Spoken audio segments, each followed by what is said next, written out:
Dear Diary, making the decision to immigrate to Calgary felt like I was placing an Amazon order for freedom, endless possibilities, social security, and a beautiful world of seamlessly integrated multiculturalism. Only instead of autofilling my credit card information, clicking buy now, and receiving my package the next day, I spent months filling out paperwork and acquiring various documentations. And I spent years waiting for my visa. And when my metaphorical package finally did arrive, it wasn't exactly what I ordered. We're Onya and Tomi, and on Diary of a Naija Immigrant, we're talking about what happens after you buy that one-way ticket. We'll chat with guests and hear their immigration stories. We'll commiserate, celebrate wins, and gossip about recent microaggressions. Buckle up, y'all. This is part 2 of our conversation with Sam. If you missed part 1, be sure to check that out first. Then join us back here. All right, let's do it. How do I reconnect if that is I'm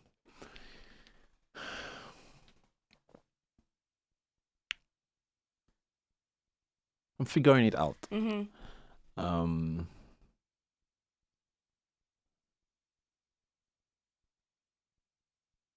When I said earlier that when I'm in those moments I'm actually being selfish, it's who I am. It's fueling my energies too. But then again, it's also taken from me too. And I believe that I strongly believe that whatever it is that has come to my hands is not for me. It's for me to share. Literally anything that comes into my hand is for me to share. Whether it's knowledge, whether it's resources, it's for me to share. It's not for me to hold on to. And I live that life. So I rarely say no. In fact, if I say no, I'll call back and say, hey, you know what? Let's find a way to make it work. And then they make it work. And then I stretch myself. I stretch myself. Though it's fueling me, but I'm also draining. Yes. Yeah. At a point, it just doesn't balance out anymore. I have stretched out for so much. I've committed to so many, which is great. But then who is fueling me, or what is fueling me now, right? I think it's at that point that I usually just lose it and feel very detached and feel very vulnerable. And in a sense, I don't know how to resolve, but I know how to resolve. So I know that it's time for me to go back inside, go drink my water, just go chill, just don't even give a chance for a yes or a no. So that's when I'll say I'm not replying right now. So I'm not having to face a yes or a no situation. Right. It's just a silent situation. Yeah. I'm not having to say yes or say no. It has worked for me so far, I think. I like to say. I don't know if it's continue to work that way. I'm also learning therapy. Therapy for me is it's an alien concept. Yeah. Therapy for me would, in the past, 5 years ago, would be talk to your pastor. Will be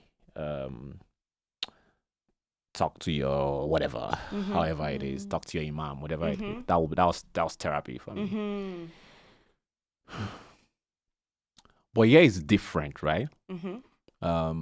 So I'm trying to learn therapy. I'm trying to learn to be vulnerable in those places. It's been helping to some degree, but it's been strange also to navigate.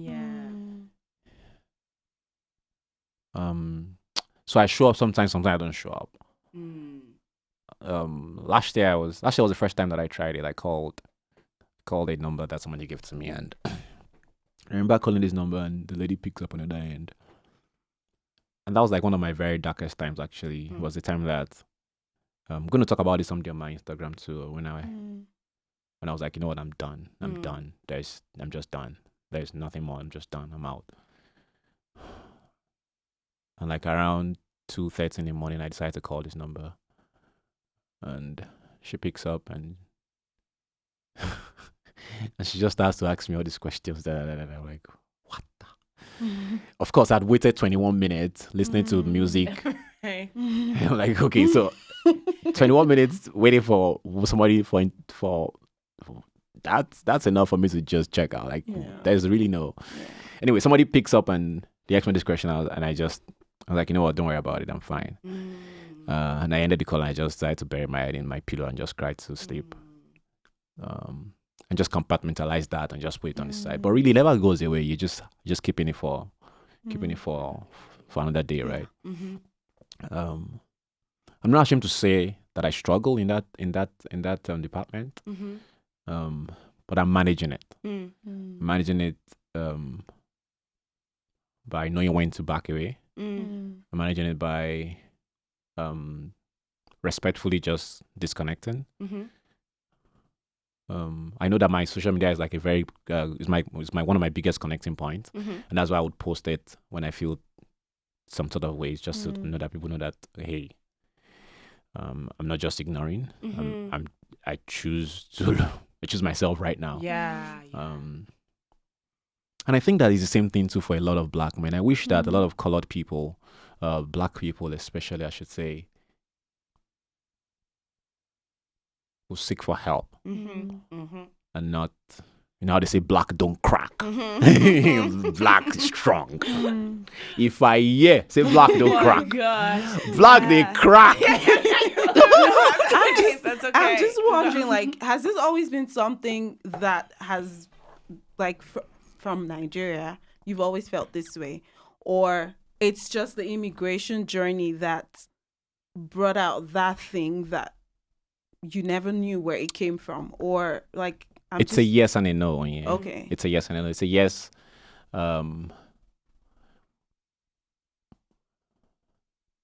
But you don't have the words to describe it at the time. I didn't have the words to describe it at the time. I didn't know what this was at the time. I knew that my mother would say certain things to describe me. She still says them till today. My dad is saying to describe me. Of course, they also didn't have the vocab also to describe what it was. Yeah. So, for instance,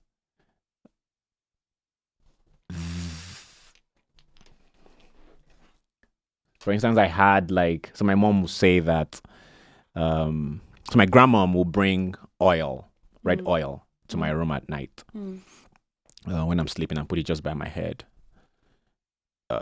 Usually at those moments when I'm going through certain stuff, they didn't have the vocab for it.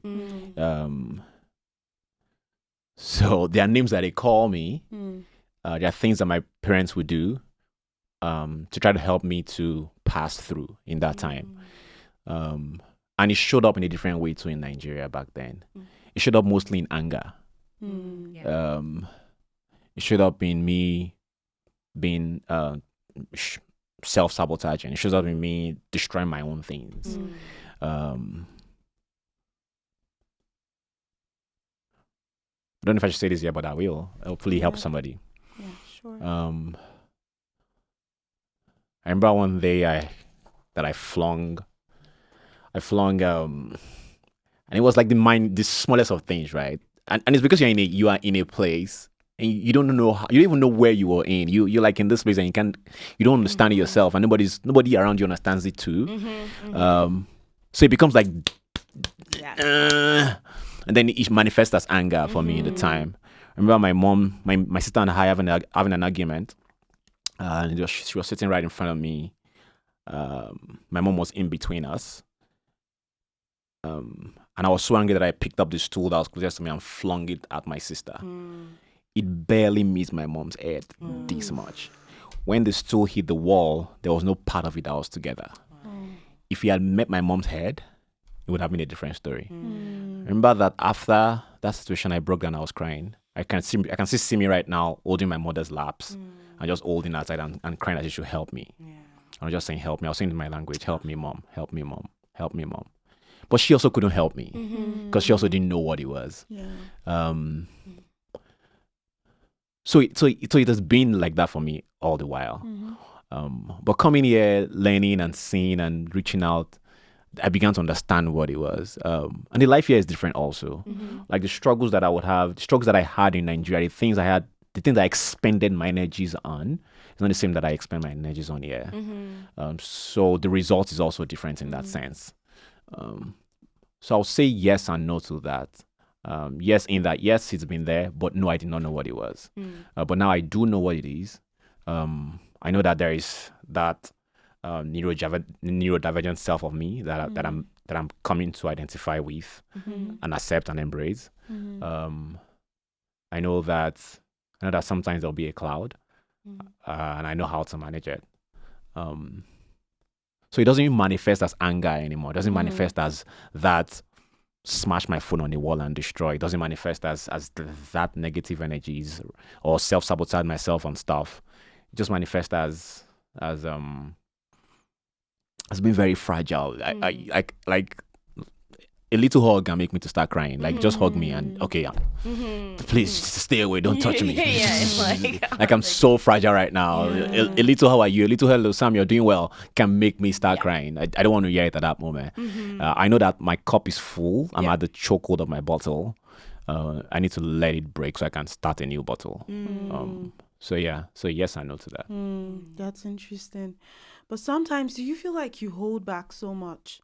There are two parts to this question. Because the first time, like when you were talking about being that anchor for people and trying to be there for everybody and just being a friend and giving and giving and giving so much to the point where you can't give anymore.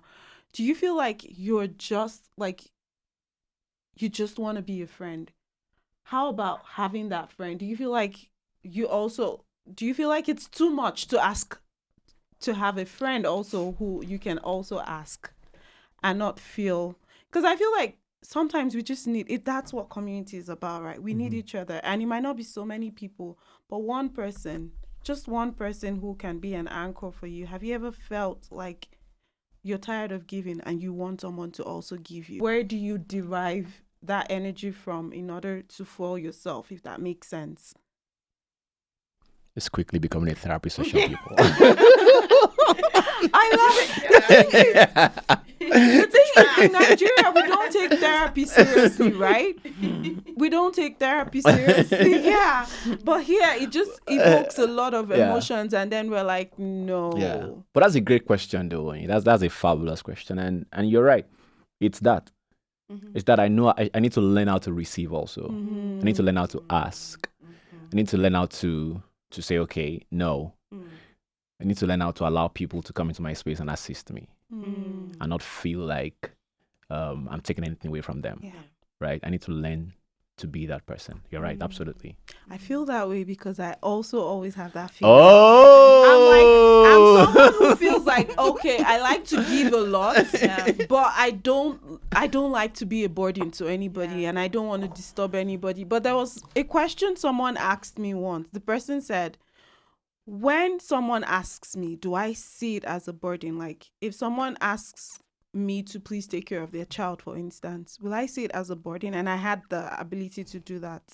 I was like, no, I'll be happy to do that. So imagine someone else also being happy because you're a giver. Yeah. Imagine someone else also being happy to help you take care of your kids too. I think it's selfish when you don't ask us for help. Yeah, I think I totally agree because I'm the exact same way, and I allowed myself to think for so long that like it was a selfless thing that like I was good at creating space for other people and I didn't want to be a burden, and I think it took a lot for me to realize that it was selfish, like you said, but it was also it was a defense mechanism. Like it was an act of self-preservation because I think at the end of the day, I truly didn't like believe that I was enough and that I was worthy of love. And so if I could just like give and give and give enough and, you know, be that person for other people enough, then maybe I could like earn my value. But if I expressed any vulnerability or really let someone in or asked for care in any way, then, you know, that was me being a burden. Yeah, like, you know, being Yeah. this burden. And I just like, you know, really getting to that point, I feel like it's so brave to like believe in your own value enough to be like, I am enough as I am, and I can give and I can receive, but like actually be in a position to take from people and receive is so much harder, I feel like, than we often give it credit for. Yeah. Absolutely. And do you feel like you hold back so much, and maybe just letting go sometimes could actually help you? Because like you said something about you don't want someone to ask you how are you because you don't want to break down. And like what is it that I feel that way too? Because I'm a crier. Like I cry a lot. And sometimes I'm like, oh, these people might think that she's coming her tears again. But when you hold back sometimes, for me, it just keeps piling up and piling up and piling up. And when I finally let, like, it's a lot. Yeah.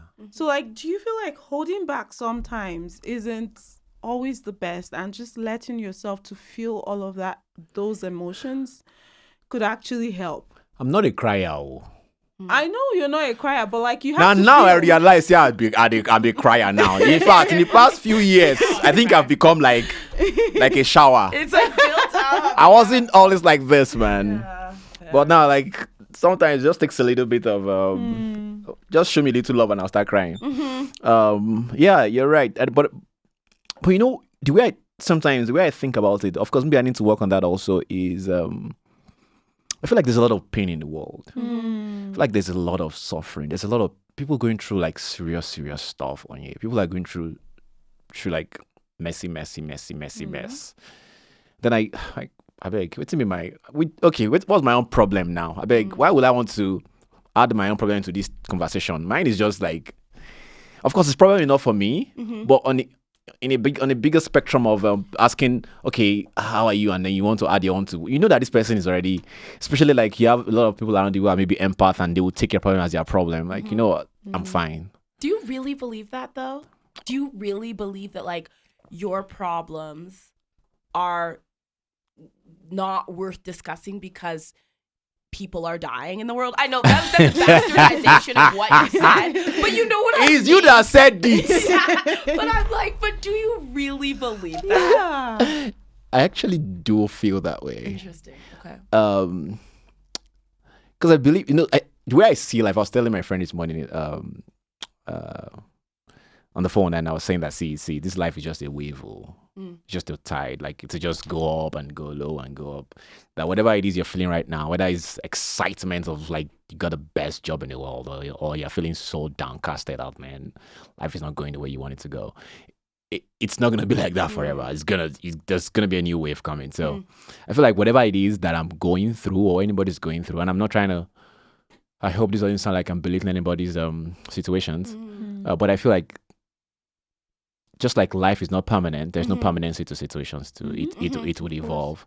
Yeah. And I feel that's also some hope too, right? Like, okay, well, I'm going through shit right now, but it's gonna pass. Like, I'm gonna be on Instagram tomorrow changing clothes or wearing makeup. Who knows? Like, it's gonna pass. It's gonna pass. So, and when I'm in that new space again, I'm gonna be present. I'm gonna fully rock my new energy. Yeah. And then when I feel low again, I'm also gonna be low. Like, dude, guys, I can't. I'm not good right now.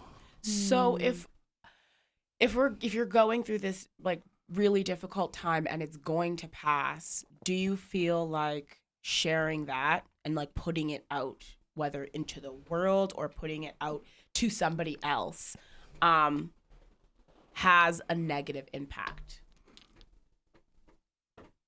on the person that you're maybe like sharing that load with? This interview session that my friends called me to, a trap. they did not tell me.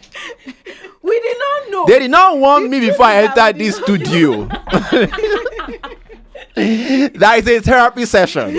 People are hearing to me. I know you. People are hearing. Okay. I don't know. It's a good question. It's something I have to reflect on. Because I feel like, I mean, like you already said, like there's waves and life is so many things and it's so hard, and then it's also not that deep and not that serious, and sometimes you can laugh it off and sometimes you can't because it just is so overwhelming. Like there's just so much going on at any given time. And I think like Esther Perel said that you would never apologize for laughing. So like why do you apologize for crying? And it's the same thing. Like laughter is just a burst of emotion and it's joy, but like pain and sadness isn't bad. It's part of the human experience. We all experience it, and sometimes in really debilitating quantities. And so like to be able to share space and laugh, and that like what comes out of you, this release, and to be able to have something similar with crying, it's like socially we're like, no, that's bad and that's weird and we feel like we should apologize for it, but it's just kind of sharing an emotion like anything else. It is, you're right. And I think we need to remind ourselves that more often to understand that it's an emotion. It's just an emotion. It's tough. It might be difficult in that moment, but the same way you were excited, you could also be not excited too, and it's an emotion. And not be afraid to ask for help, not be afraid to seek for support, not be afraid to speak up and share, because even your downest down could be helpful for somebody else, right?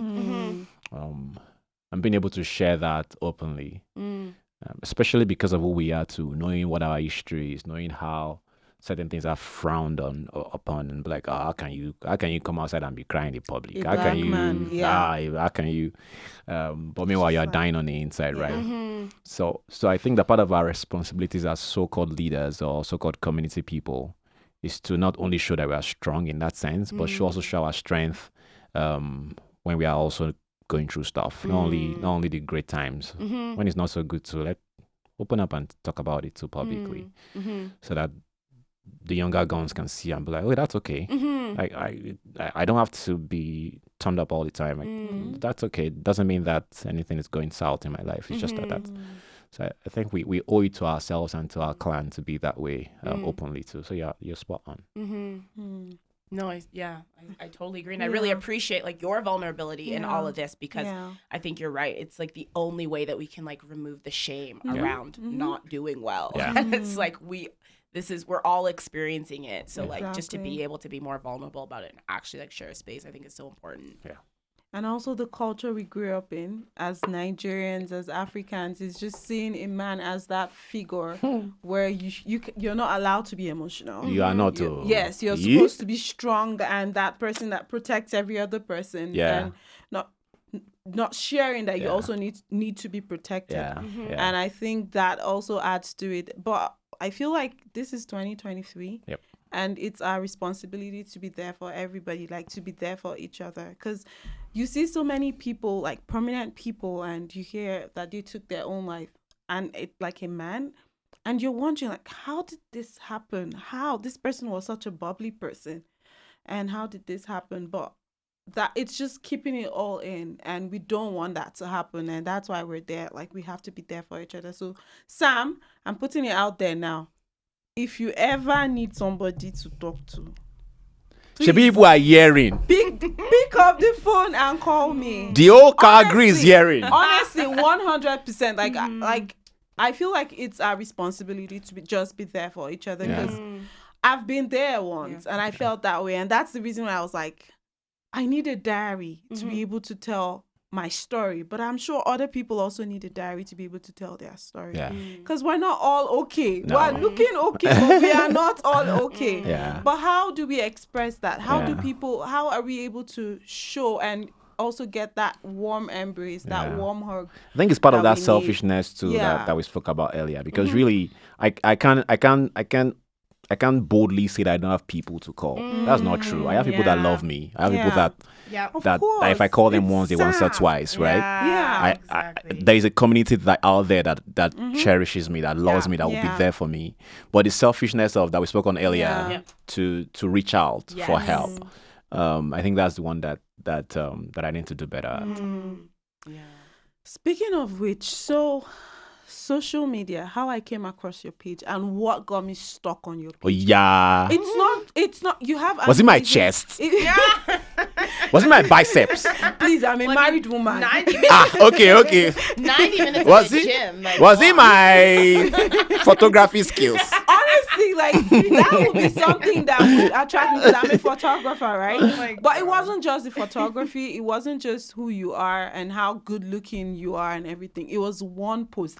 I was just digging until I got to your personal page, and I saw one post about somebody calling two girls at the train station, and they called you, "Hey, Blackie, what are you looking at?"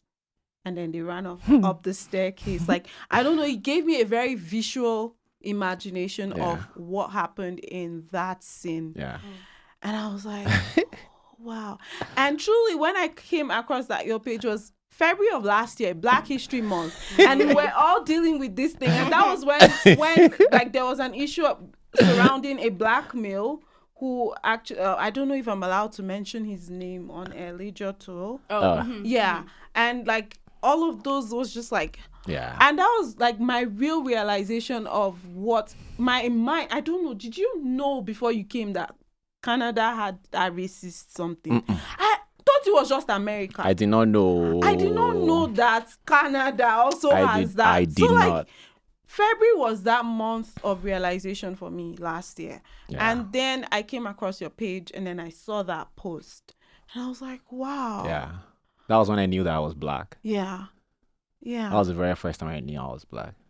And shout out to all allies out there who behave properly. But there are a lot of people who do not also. And this story you're talking about was me. Okay, I'm different. Like it was. I was literally standing at Heritage Station, and these two people were coming at me. Like, there are so many doors, right? On the platform, like this door, that door, so many glass doors. And I was standing out in front of one of the doors. You'd expect that, and it was not like a busy moment, right? You expect that they could take anywhere, right? But they just kept walking towards my direction. Like, I'm like, they're gonna step aside soon. They're not gonna walk into me, right? They're gonna go the other way soon. They're gonna go the other way soon. They're gonna do that. And they got to my very front. And I wasn't even looking at them, by the way. I was just staring ahead. I was already staring ahead before they even walked into my line of sight. And then they got to my point, and then, like, right in front of me, and then they stepped to the side, and they chuckled and laughed and said, "Hey, what are you looking at, Blackie?" And they walked up the stairs. And then the second one was at another station where somebody was behind me and also said the same thing too. It was a rush hour time. Wow. And people were all on these stairs walking up. I cannot climb somebody's head now. And it was like I should walk faster, a black man. I'm like, what? Really? Yeah, and I'm like, what? And that's when I actually, coming from a place where you are all the same color, you don't know you're different. You don't even feel any different anyways.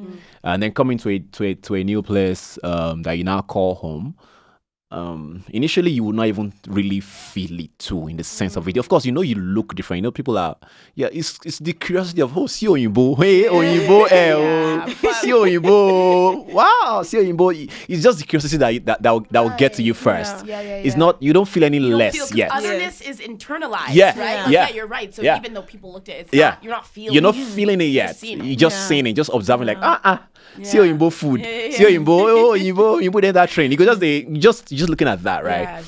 And you don't feel any way yet until some moment hit you, like, oh, what? You mean I can't enter into that place because, oh, really? But everybody's going in. Why come you say me? How come you say I shouldn't go in? And then you realize that,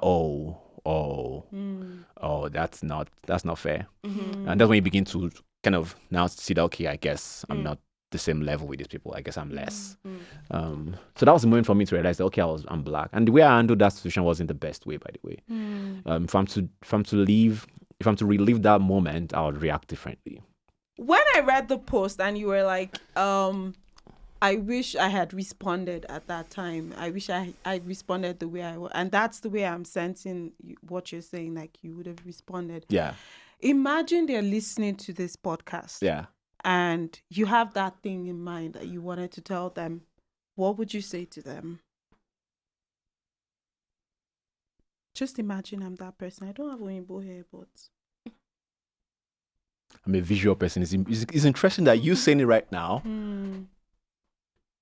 aroused something in me. It's not a good feel. It's still anger. Anger was what I felt that day. I still feel the anger now. That means I've not healed yet. That means Sometimes I have to relive that moment a few more times to say the right things. I think what they needed was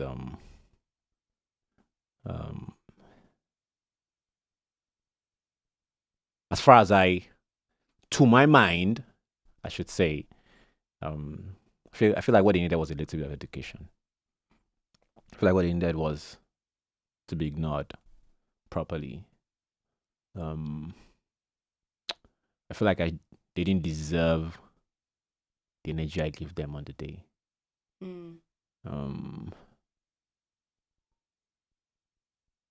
I wish I responded in a proper way, and not the way that I responded. The way I responded wasn't a response. It was just was not a response. And I say that consciously, knowing that I have younger ones in school today who have been abused. I have my friends' kids in school today who can open their food in class. I have 7-year-old boy who cannot play in the same place where the others are playing because they will not make him play, don't let him play there. I have my friend's daughter Zendaya who feels like she has to fight for herself every time that she's in class. And I hear myself reminding her every time that she says, Uncle Sam was hard in school today. I had to punch this kid. And I tell her the same thing every time, like, she doesn't deserve that energy. If you can report to a teacher, do it. If you can't, don't put yourself in that situation anymore. So I say that consciously, knowing how things can go south when you choose to respond in a certain way. Of course, it's not our job to school them really on the truth.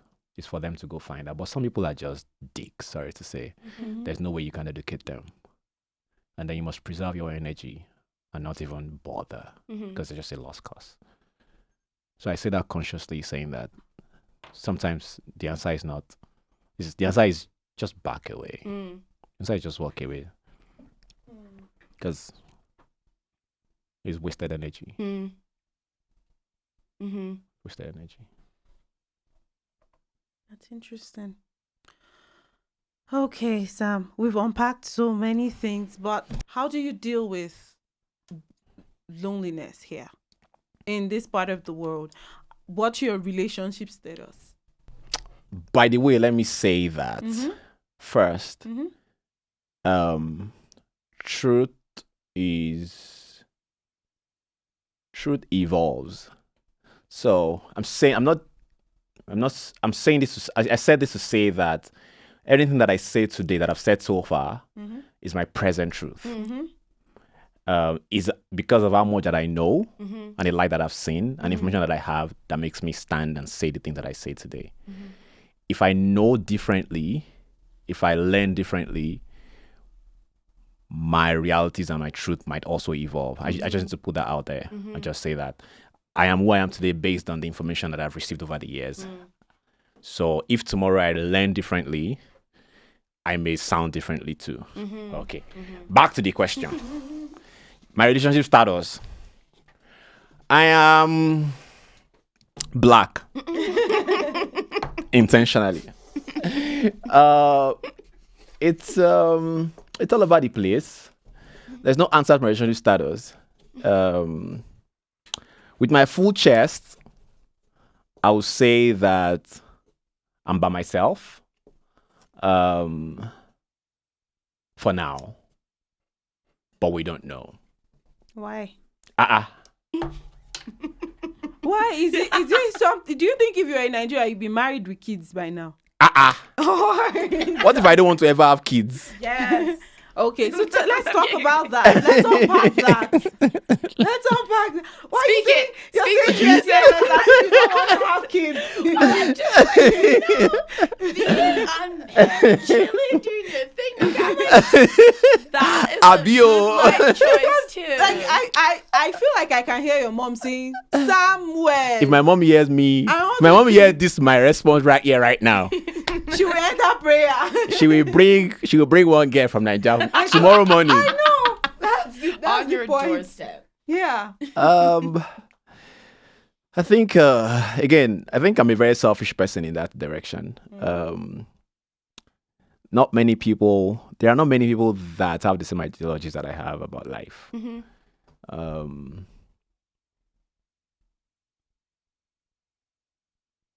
And I've asked myself over and over again. When I wake up 73 years old, and I always say 73, but I'm even 73 already in my head. I wake up at 73 and I can't get out of bed because my bones are weak. My back is not that strong, and I don't have anybody to say, "Hey, Yetunde, come and help me out of bed." Will I regret it? Will I feel sad? Will I feel like I lost out? And I've asked myself over and over again. Of course, words are easy. Only time would truly tell. But from where I stand right now, if that be the case one day at 73, I can get out of bed. It's not going to be a regret. It's going to be, oh, that's my call. I chose not to have kids. I chose not to live that life. I feel like you would understand this because we are from the same place where life is thrown at you. Like you okay, finish school. Okay, next. Okay, next. Okay, next. And it's expected that you tick those boxes. Yeah. And I'm a rebel. I'm a little wild in that sense. I don't necessarily want to tick those boxes. Will I regret it at 73? I don't know. It's possible. I doubt it though, because I think this, to me, this sounds like how you've done a lot of your life up until this point, which has gotten you where you wanted to go, which is like not being super concerned with the status quo or what's expected of you or what is obviously the best path or whatever, but just being like, this is what I want. And this is what feels good to me today, like you said, and that'll change. Yeah. But, choosing yourself and being committed to who you are. Yeah. And I'm just like, I don't see there being any regrets in that. Yeah. So far, no regret yet. As long as it's your full when it's 73, you people should do we'll call it 73. You people should call me for another podcast and I'll answer the question again. If I can get out of bed, that is. But did you feel this way before you moved to Canada, or I've always felt this way. Okay. So I've been married before, by the way. Okay. Yeah, and situations around the separation was around topics like this too. So I've always felt like this. I've always felt selfish in that sense. I sorry to everybody who does not agree that this is selfishness, but I think it's selfishness. So I have been like this all the while. I know that some people question because of my stance on things. Like some people there are folks that question my sexuality. There are folks that are curious about X, Y, Z, right? I don't give two fucks. Yeah. Irrelevant. I mean, yeah, man. What you see is what you get. Yeah. So. Yeah. This is really off topic, but not. You would be so good on Love Is Blind. You see that show? Yes. Don't you think? I've seen that show. No, don't worry. Nobody ever actually finds love on that show, so it's fine. But you would be so good on it. Oh my god. Some people are already married from the show. What are you talking about? What's this guy's name, bro? What's this guy's name? Sikiru. SK. Just don't be an SK. Yeah, that was so devastating. I was like, SK, don't do this to me. Don't do this to us. Yeah. He came out the hero and then he turned into the villain. Yeah. Oh my gosh.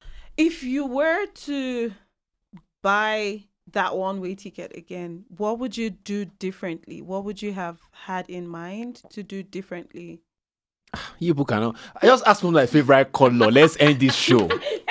You be asking other questions. I mean, it's not hard. Whether my brain is just not sharp. That is my brain. That is not just sharp enough. Okay. All I tell myself, I'll tell someone who is moving, what will I tell them? I'll say, easy, yo. There is no money on the street of Canada. Nobody is giving you $3 anywhere. You got to work for it, man. Okay, well, let's get serious. Okay, I think I'll tell myself to I have nothing that there's really nothing that I wish I did differently, I should say. But if there's someone else that's out there that's listening to this, that is thinking to move, I'll say your positivity. If you decide to move, just own it. Own your moving. Don't move because you saw something or someone said something or someone is bringing you. Move because you want to, so that when situations arise, you own that also, and you can face whatever questions life asks you while you're here, because life will ask you questions, man. Tough ones too, and then you know that you made this move, you might as well just make it work. I would also say that if you're coming from Africa, whether Nigeria especially, that's where I know, don't bring Gary, there's Gary here. Don't bring rice, don't bring beans, there's beans and rice here. But bring your spices. There's spice here too, but bring your ogbono soup, because your ogbono soup here is not good. Okay, let's get serious. Okay, I will also say that. I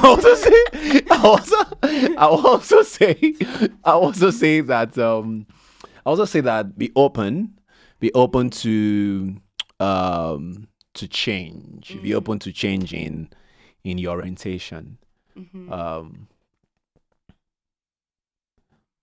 When we start conversation around the LGBTQ community, I'm not the first to speak. I'm not the first to speak because I was on the side of the table where I also pointed fingers. I was on the side of the table where I also judged. But I learned, and I see different now. So be open in that sense to learn and listen and open yourself up to see people for who they are. Otherwise, you'll be caught in your stoic beliefs of where you're coming from, and that, and imagine, and that might shock you, especially maybe you come with family, for instance, you have kids, and then one day your kids come to you and say something like, and then you want to pull out your hair or pull out your kids' eyes. So be open in that sense. Question the things you've always known. Be ready to unlearn some of the things you've learned all your life. And also be open to change of work too. Maybe you are the boss. Oga, they carry your bag. They open your door for you. Hey, Oga, enter. Okay. Oga, well done. Welcome. Nobody will carry your bag for you here. Nobody. Even Mayor Joyty, she carry her bag by herself. You will carry your bag. So in that sense, to be open to a new style of living. And generally, everybody could do all right. Last, there is just enough to go around. There's enough to go around. So last, you could do all right. No matter the fears that you have, you'll be fine. Don't believe anybody that says that you won't be. You'll be fine. Absolutely. So long as don't come in and go and use your credit card to buy the thing that they not send you. If you do that one, unless you have politician money from Nigeria, I don't know. But if you are here and you borrow proof of fund to come to Canada, you now enter here with credit card. You now say, RBC give me $3,000 to start. You now going to say, okay. You will start GoFundMe last. Stop. Well, Sam, oh my gosh, we cannot thank you enough. Honestly, thank you so much for coming. Thank you for this amazing conversation. Thank you. We appreciate you. This has been so great. Thank you, Timmy. Thank you so much. Thank you so much. I had so much fun. Yeah. Thank you. Let's not finish. Let's do on that part. Yeah, let's go. In fact, you have something you want to say that you think is on your chest. Yes, that you want to. Is there anything that you feel like, because it's your diary? You people should patronize my business. I'm a photographer. Can you imagine this guy? I'm a photographer. Motive photography help my case. I don't have plan B of work. People here that say I've burned on the bridge. This is the one bridge that I have. Whether you are Nigerian, Ghanaian, Togolese, Congolese, wherever you are, whether you are Oyinbo, when I'm talking about Caucasian, please patronize my business. I beg you. How can people find you? They will find me in Jesus' name. They will find me. We will actually put your handle. Yeah. But on a more serious note, people that I have met that I know personally, and I'm trying to advertise them, I'm telling them I'm a photographer. They're like, oh, we have a photographer or motive. I'm like, yeah, no, this it's always guy doesn't need any promotion. It's always you. You need to be depromoted. Everybody's always talking about you. It's too much. Because I'm always plugging myself. Like this, look at me plugging myself now again. I'm plugging myself again. Anywhere I plug. Yeah. Oh my God. You never know. You're an amazing photographer. And Thank you, Onye. like a mentor, someone I look up to, and like Same to you, Onye. Same to you, Onye. I beg you. Same to you. Same to you. You're an amazing photographer too. Same to you. Thank you. I will say that with my full chest Yeah, also. and hopefully we get to collaborate on something very soon. It's gonna happen. I Very have a new soon. studio now. Yeah. I've moved, yeah. Yeah. I remember you Yeah. telling me that. So Yeah. I can't wait to do something. We have to plan it immediately. It must happen. It has to happen. Because people have heard now. Yes. Exactly. It's out So there. we have to own, we have to commit to it. Accountability. Yeah. All right. Thank you so much, Okay, Sam. thanks for listening, everyone. Thank you, Sam. And we will talk soon. Cheers. Okay, bye. Bye. Oh, double. Diary of a Naija Immigrant is presented by Afros in the City in collaboration with Through Onye's Lens. You can keep up with us on Instagram by following Afros in the City, following Through Onye's Lens, and of course, following Diary of a Naija Immigrant. Once you've done all that, just keep listening. Rate us, review us, love us, root for us. Until next time.